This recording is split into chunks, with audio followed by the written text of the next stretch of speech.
Welcome back, folks. This is a quick tutorial and kind of like a recap as well.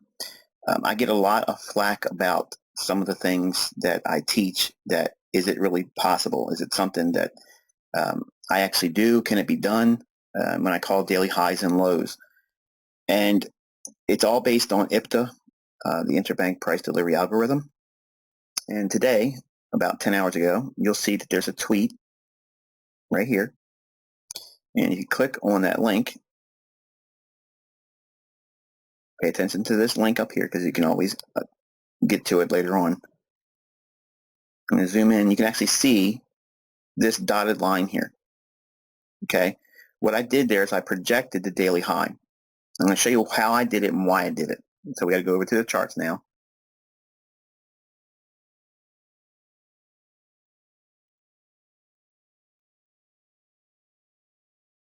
Okay, and now we're looking at a 15-minute time frame on cable. And here's new day as far as GMT.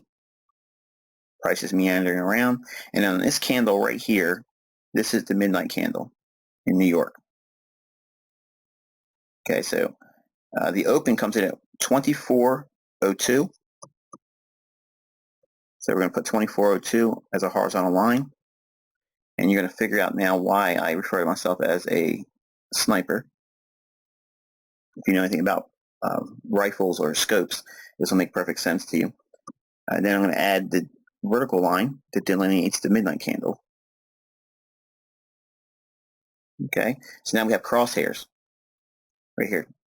Now, if you know anything about shooting, most people think you got to put the target right there in the middle of the crosshairs, and that's not true. You have to compensate for wind, distance, the effect of the bullet, dropping over time and distance. So when we aim, okay, we're looking for a target to sell. Okay, it's going to be somewhere up here, off center line. How far away is that? Well, what I do is I take a little line segment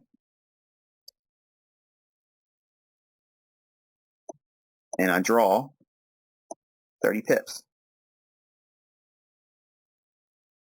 Okay, and then I take that 30 pips and I add it right to the opening price, because that's exactly what IPTA is going to do. IPTA will add 30 pip range to that opening price. Now, it can fluff around a little bit, maybe shoot over about 2 or 3 pips or go under about 2 or 3 pips, but nothing's going to come as close as this. But it was in chart form. It's 10 hours ago. You can see it on Twitter, time and date stamped.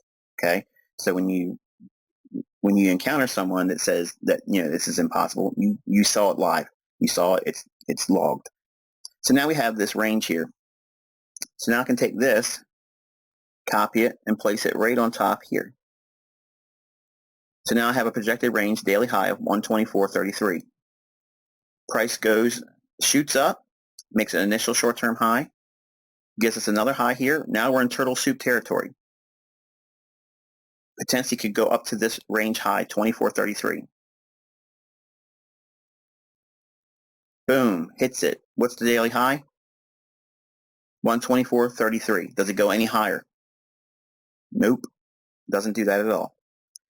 So we saw the Judas swing outlined before the fact. The previous tweet that I showed you, that chart, calls the daily high to the pip before the fact, why it's being done that way.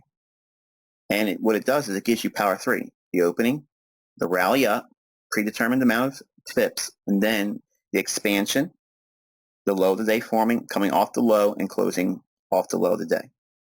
So that's a real quick down and dirty explanation of a real world example that you saw today on Twitter and why that little dotted line's there, because it's projecting the daily high. Okay, so we'll go into great detail about all that stuff. When you can do it, when you shouldn't be trying to do it, all those types of things. But today was such a wonderful loaded deal for a continuation on the downside. That's the reason why we applied it today in the charts. And that's why I sent it. I was surprised that no one actually noticed what I was doing there. One person asked what this dotted line represented in a direct message on my public forum Twitter. So I figured I'd throw this out there because I was expecting a lot more you senior folks, my well-versed group, to have picked up on this. So that, I'm going to close it. Wish you good luck and good trading.